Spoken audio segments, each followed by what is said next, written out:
Hello friends, आज हम start करने जा रहे हैं अकाउंट्स फ्रॉम इनकम्प्लीट रिकॉर्ड्स। अच्छे चैप्टरों में से ये एक चैप्टर आता है, ये भी काफ़ी अच्छा चैप्टर है। चलिए आज इसको पढ़ते हैं। Accounts from incomplete records. देखिए, अकाउंट्स फ्रॉम इनकम्प्लीट रिकॉर्ड्स का मतलब क्या होता है। देखिए, जब आप फाइनेंशियल स्टेटमेंट बनाते हैं नॉर्मली, तो आपको कंप्लीट इन्फॉर्मेशन प्रोवाइड कर दी जाती है, जिसके ज़रिए से आप अपना फाइनेंशियल स्टेटमेंट बना लेते हैं।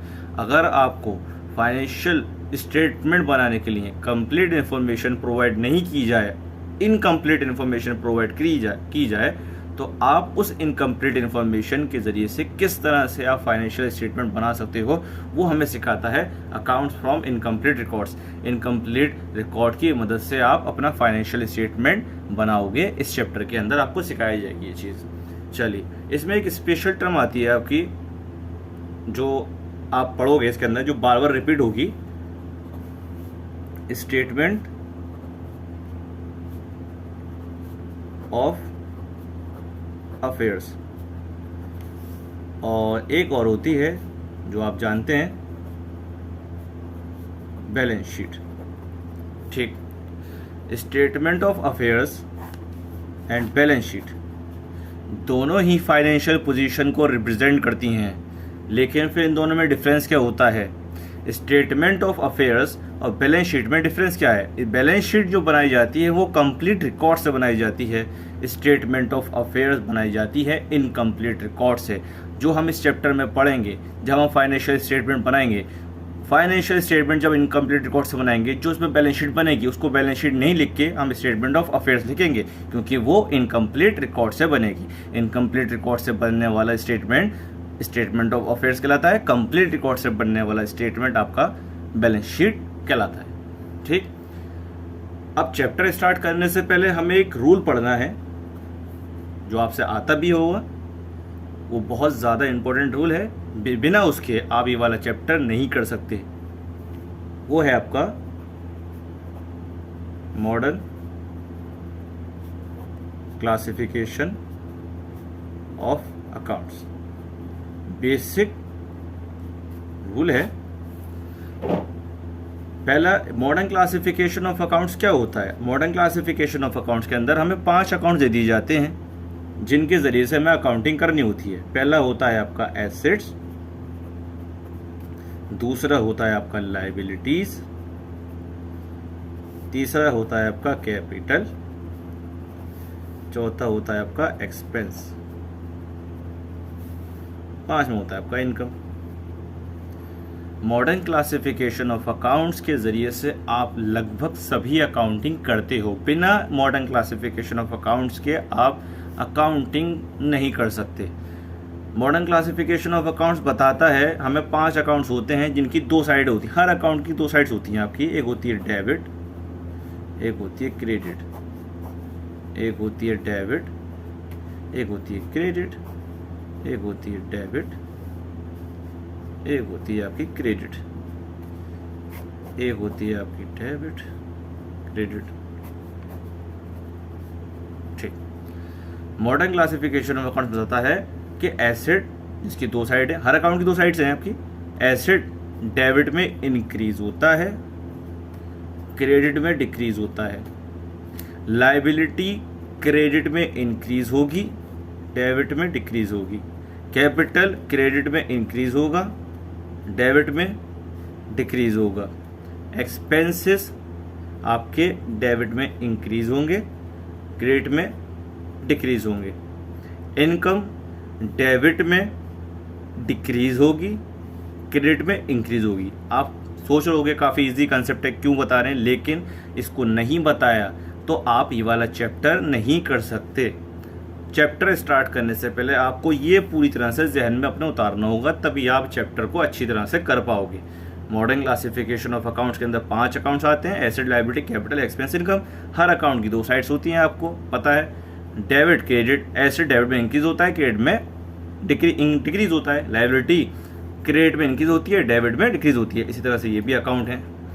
एक बात और बताएं आपको, जिस साइड में डेबिट या क्रेडिट, जिस साइड में जो अकाउंट इंक्रीज होता है वो उसका बैलेंस कहलाता है। मतलब एसेट डेबिट में इंक्रीज होता है तो एसेट डेबिट बैलेंस कहलाएगा। लायबिलिटी क्रेडिट में इंक्रीज होती है तो लायबिलिटी क्रेडिट बैलेंस कहलाएगी। ठीक है। इसी तरह से कैपिटल इंक्रीज का होता है क्रेडिट में, तो कैपिटल का बैलेंस क्रेडिट कहलाएगा, फेवरेबल। और डेबिट में डिक्रीज होता है, वो आपको मालूम है डिक्रीज होता है, लेकिन हमने क्या बताया, जो अकाउंट जिस साइड में इंक्रीज होता है वो उसका बैलेंस बन जाता है। मतलब एसेट इंक्रीज होता है डेबिट में, तो ये क्या कहलाते हैं, एसेट का डेबिट बैलेंस होता है। लायबिलिटी इंक्रीज होता है क्रेडिट में, तो लायबिलिटी का क्रेडिट बैलेंस होता है। ठीक है, इस चैप्टर के अंदर हम पढ़ेंगे, चलिए अब स्टार्ट करते हैं। इस चैप्टर के अंदर हम कुछ अकाउंट्स पढ़ेंगे जिनकी जरिए से हम अपना फाइनेंशियल स्टेटमेंट कंप्लीट करेंगे। कौन से अकाउंट्स हैं आपके, मैं यहाँ लिखता हूँ। पहला आता है आपका सबसे ज़्यादा important, cash and bank account. ठीक, दूसरा आता है आपका डेटर अकाउंट। तीसरा आता है आपका बिल रिसीवेबल अकाउंट। चौथा आता है आपका क्रेडिटर अकाउंट। पांचवा आता है आपका बिल पेएबल अकाउंट। एंड अब देखिए, ये एसेट है, ये भी एसेट है, ये भी एसेट है। ये तीन अकाउंट एसेट हैं, एसेट अकाउंट है ये तीनों। अब मैं एसेट अकाउंट बोल रहा हूँ, मतलब डेबिट में इंक्रीज होंगे, क्रेडिट में डिक्रीज होंगे, याद रखिएगा। ये दोनों लायबिलिटी अकाउंट है, मतलब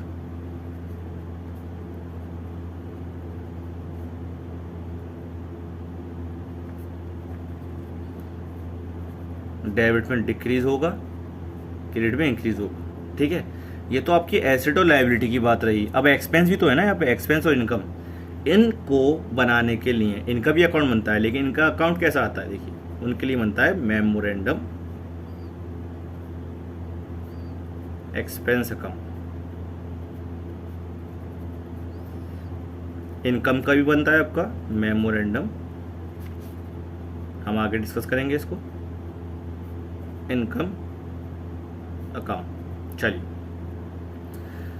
मेमोरेंडम एक्सपेंस, आपको क्वेश्चन में एक्सपेंस का नेम गिवन होगा, आपको एक्सपेंस हटाकर यहाँ पे एक्सपेंस का नाम लिखना होगा। जैसे आपकी सैलरी हो गई, रेंट हो गया, ठीक है, आपका यहाँ पे दे रखा होगा सैलरी, जैसे memorandum salary account, rent memorandum rent account. इसी तरह से आपको इनकम का नेम गिवन होगा, तो आपको यहाँ पे ये हटाकर उनका नाम लिखना है, मेमोरेंडम कमीशन अकाउंट। ठीक है, इस तरह से। चलिए, कैश एंड बैंक अकाउंट को हम नॉर्मली जानते हैं कैश बुक से, ये याद रखिएगा, सेम वही कंसेप्ट है कैश बुक वाला। इसके अंदर मैंने आपके लिए पहले से ही इसके अकाउंट तैयार करके रखे हैं। चलिए इस पर एक बार नजर मार लेते हैं। चलिए स्टार्ट करते हैं। पहला account cash and bank account. इसको स्टार्ट करने से पहले नीचे देख लेते हैं, cash and bank account, all receipts debit side, all payment credit side. मतलब जितना भी पैसा आएगा वो डेबिट में चला जाएगा, जितना भी आप पेमेंट करोगे वो आपका क्रेडिट में चला जाएगा। मतलब जितना भी पैसा आएगा आपके पास कहीं से भी आए वो आपका डेबिट में चला जाएगा। आपका पैसा कहीं पे भी जाता है, आप पेमेंट करते हो, किसी एक्सपेंस को पे करते हो, आपका क्रेडिट साइड में जाएगा। मतलब पैसा आएगा तो डेबिट, जाएगा तो क्रेडिट। आप जैसे कैश बुक पढ़ते हो वही है।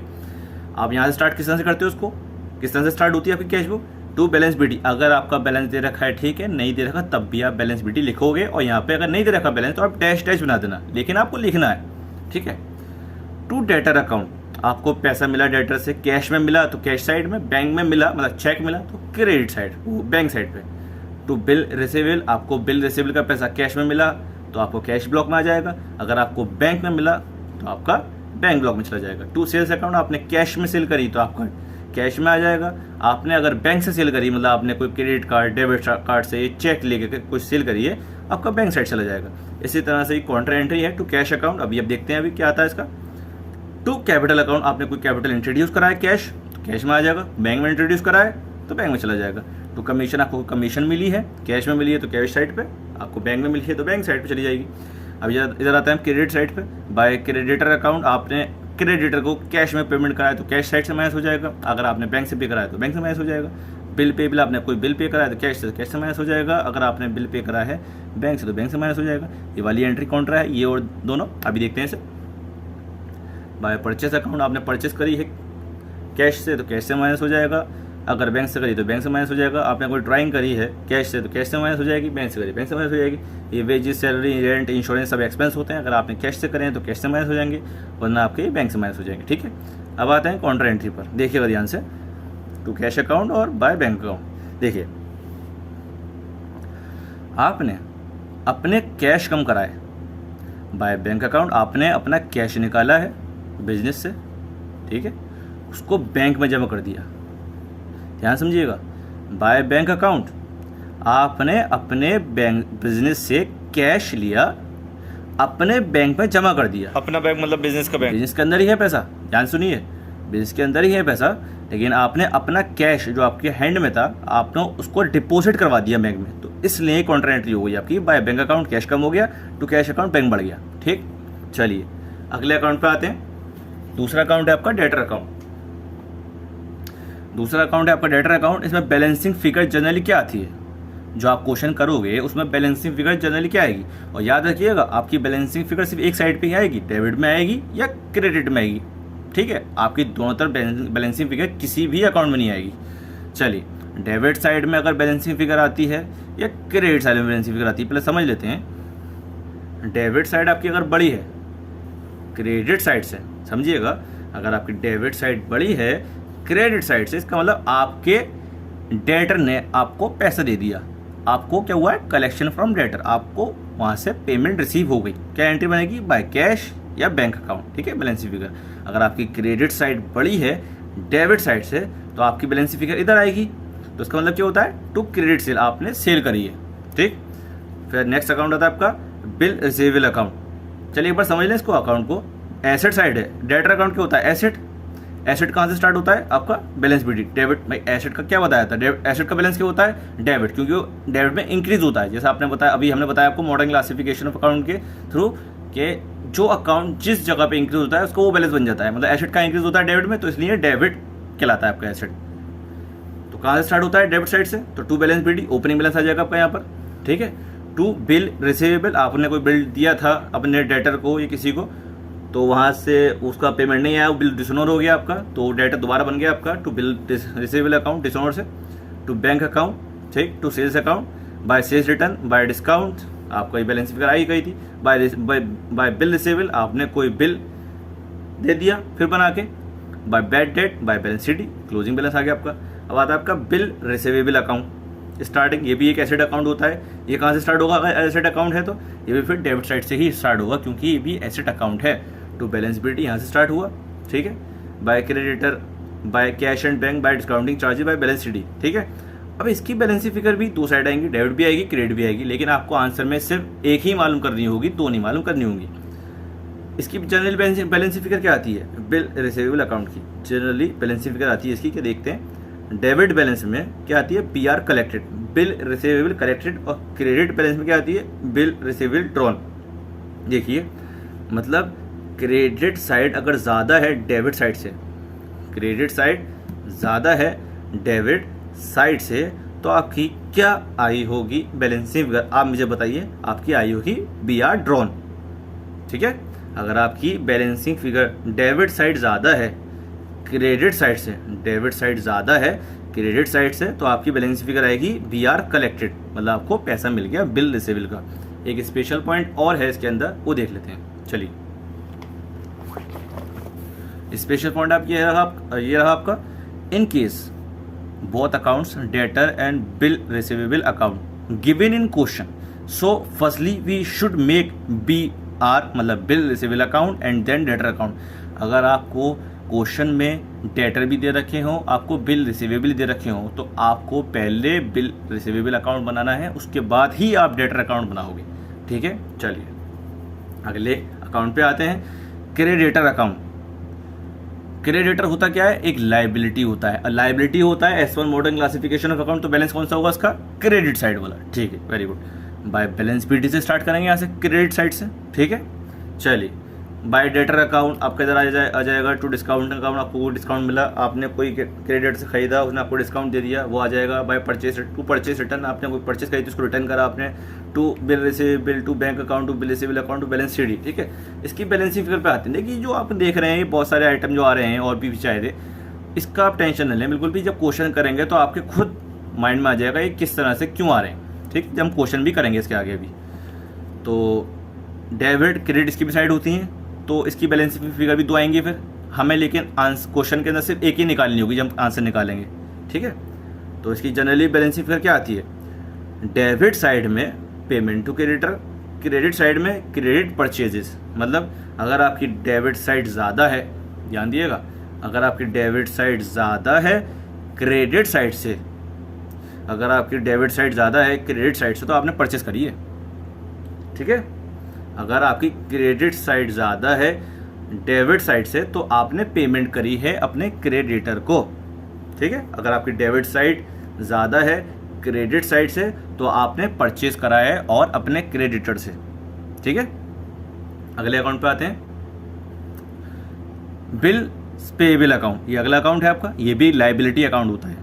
बैलेंसिंग फिगर जनरली कहाँ आती है इसकी, डेबिट में भी आती है क्रेडिट में भी आती है, लेकिन आपको आंसर में सिर्फ एक ही जगह बैलेंसिंग फिगर करनी होगी, दोनों जगह बैलेंसिंग फिगर नहीं करोगे आप। क्वेश्चन में इन दोनों में से एक गिवन होगी, आपको सिर्फ एक ही निकालनी होगी। तो देख लेते हैं, अगर डेबिट साइड ये भी बैलेंस बीडी से स्टार्ट होगा क्रेडिट साइड से, क्योंकि ये लाइबिलिटी अकाउंट है, तो by balance BD by to balance CD, ठीक है। इसकी भी डेबिट में भी आएगी बैलेंस फिगर, क्रेडिट में भी आएगी। देख लेते हैं अब डेबिट साइड में कौन सी आएगी, डेबिट बैलेंस बीपी पेड। अगर आपकी क्रेडिट साइड ज़्यादा है, समझिएगा ध्यान से, अगर आपकी क्रेडिट साइड ज़्यादा है डेबिट साइड से, इसका मतलब क्या है, आपने बीपी पेड करा है टू कैश बैंक अकाउंट, ठीक है। Credit balance BP accepted. अगर आपकी डेबिट साइड ज़्यादा है, अगर आपकी डेबिट साइड ज़्यादा है क्रेडिट साइड से तो बैलेंस फिगर किधर आएगी, क्रेडिट बैलेंस में आएगी, नहीं आएगी। तो यहाँ पे जो बैलेंस फिगर आएगी वो आएगी आपकी BR, मतलब बाय क्रेडिटर अकाउंट, मतलब बीपी एक्सेप्टेड, ठीक है, बाय क्रेडिटर अकाउंट। इसके अंदर भी एक स्पेशल पॉइंट है आपका, in case creditor account and BP account is given in question, so firstly we will make BP account and then creditor account। मतलब आपको क्वेश्चन के अंदर क्रेडिटर की इन्फॉर्मेशन भी गिवन हो, आपको बिल पेएबल की भी इन्फॉर्मेशन गिवन हो, तो आप पहले बिल पेएबल अकाउंट बनाओगे, उसके बाद ही क्रेडिटर अकाउंट बनाओगे, ठीक है। अब यहाँ पे एक पॉइंट और है आपका, purchases and creditor account is gross credit purchases. आपको जो क्रेडिटर अकाउंट के अंदर परचेज रखी होती हैं वो ग्रॉस क्रेडिट परचेजेज होती हैं। हम चाहें तो नेट क्रेडिट परचेजेज भी निकाल सकते हैं। किस तरह से, ग्रॉस क्रेडिट परचेजेज में से अगर हम परचेज रिटर्न माइनस कर देते हैं तो हमारी नेट क्रेडिट परचेजेज आ जाती हैं, ठीक है। चलिए अगले अकाउंट पे चलते हैं, चलिए आते हैं अगले अकाउंट पे, मेमोरेंडम अकाउंट। इसके अंदर दो आते हैं आपके, मेमोरेंडम एक्सपेंस अकाउंट, दूसरा आता है आपका मेमोरेंडम इनकम अकाउंट। दोनों की एक्सपेंस बढ़ता है आपका डेबिट में, आपको मालूम है, क्रेडिट में घटता है। इनकम आपकी बढ़ती है क्रेडिट में, डेबिट में घटती है। चलिए एक एक करके अकाउंट पढ़ लेते हैं। इसको पढ़ने से पहले आपको पहले ये जान लेना चाहिए, ये जानना ज़रूरी है, आउटस्टैंडिंग एक्सपेंस किसको बोलते हैं, प्रीपेड एक्सपेंस किसको बोलते हैं। आउटस्टैंडिंग एक्सपेंस वो एक्सपेंस होते हैं जो आपके ऊपर ड्यू हो गए लेकिन आपने अभी तक पे नहीं करे।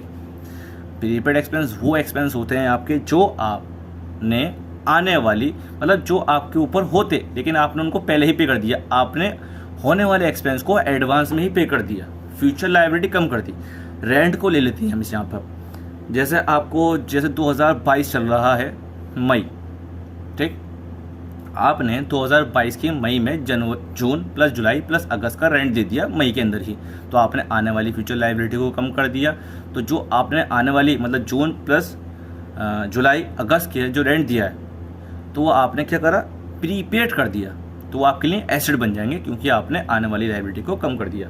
इसी तरह से आउटस्टैंडिंग है कि आपके ऊपर मई चल रहा है, आपके ऊपर मई चल रहा है आपका, आपने रेंट नहीं दिया फरवरी का भी, मार्च का भी, अप्रैल का भी, मई आ गई आपके ऊपर। मई आप जब रेंट देने जाते हो तो आपको हो गया भाई हमसे मई ले लो, अब वो ले थोड़ी लेंगे आप सब मई का खाली, वो कहेंगे सर आपका जो पिछला है वो भी तो दिए, तो आपने जो पिछला नहीं दिया जो आपके ऊपर टी हो गया वो आपका कहलाता है आउटस्टैंडिंग एक्सपेंस, वो लायबिलिटी बन जाता है।